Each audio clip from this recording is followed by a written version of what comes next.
welcome back to my channel. I hate long intros, so we're going to get right into it. My daughter recently had a birthday, and I made her a messenger bag.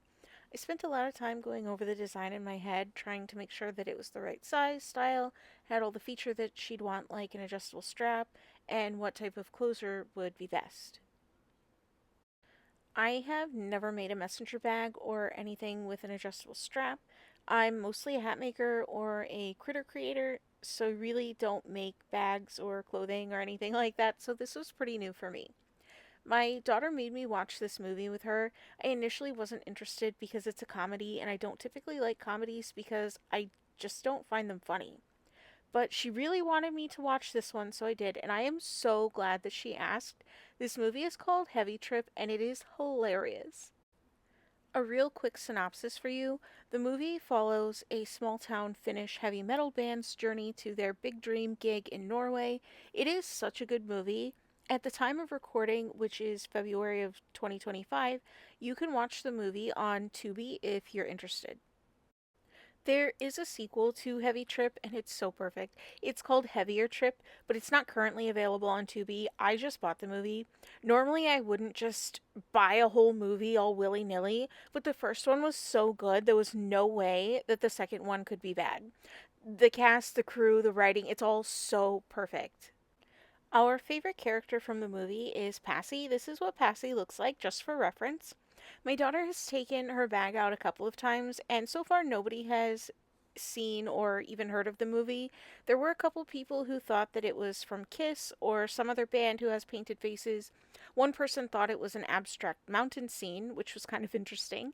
I think it's really interesting what other people see when they look at it without the context that it's face paint from a character. So that's kind of cool to see.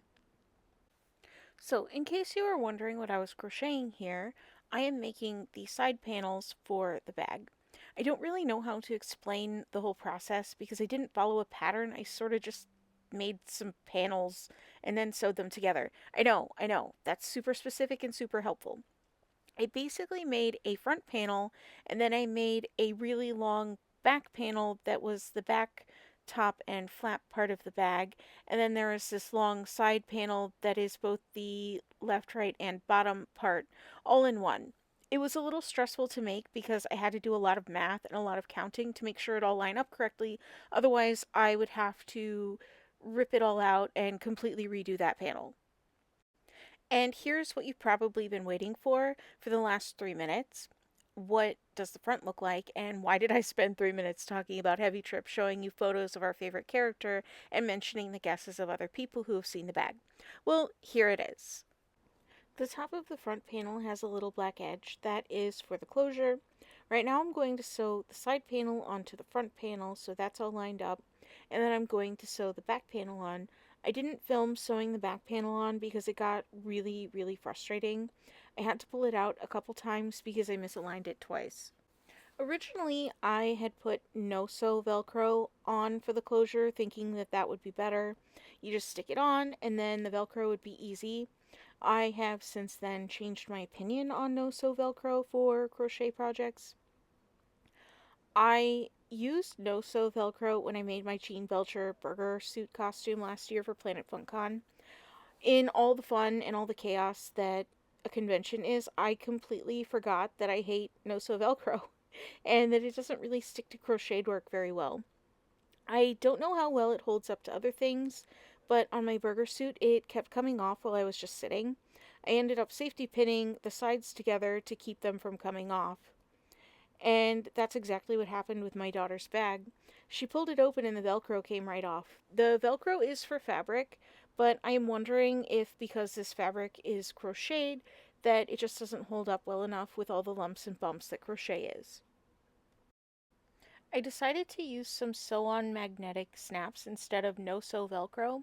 I don't know if using regular snaps would be as easy to use because you have to snap them together, and the whole thought process with using Velcro was that it would be easy to open and close without fuss or a lot of effort. Some snaps are just tricky and super stubborn, and I didn't want my daughter to have to deal with a stubborn snap. I also considered buckles, but I know that buckles are a pain, and since this is my first bag, I didn't want to overcomplicate the whole thing.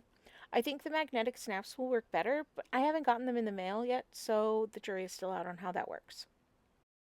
So, for the adjustable strap, I had no idea what I was doing. I just ordered some purse strap hardware and said, whatever, I'll figure it out. It can't be that hard. It wasn't so much hard as it was confusing to put the buckle slider on. I had to go look at my own messenger bag to see how that was put on, and then it wasn't too hard after that.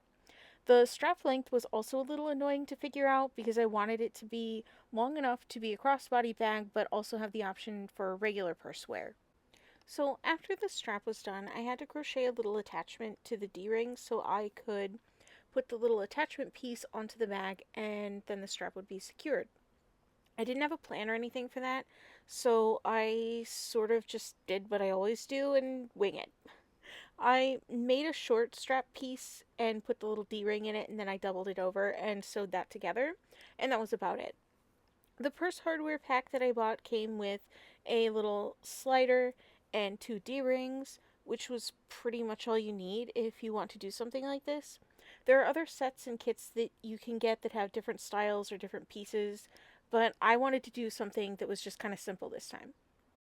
Speaking of doing something simple, in true Megan fashion, the thought had crossed my mind to get some of the little spikes to put around the front and around the top flap, but I didn't want to make the bag too heavy and I wasn't totally sure that my daughter would have wanted that. I might add those in later at some point, but for now there are no spikes on this bag. And here is the final piece. I'm so happy with how it turned out. I was really worried about making it pretty much from the start of it. I was afraid to do the Pasi face paint design. I was worried about doing the pixel or tapestry stitch design. I was also super worried that I wouldn't be able to get any of the pieces to lay flat or sew them together correctly, but it all turned out almost exactly the way that I imagined it would, and I'm really, really, really happy with it, and my daughter loves it.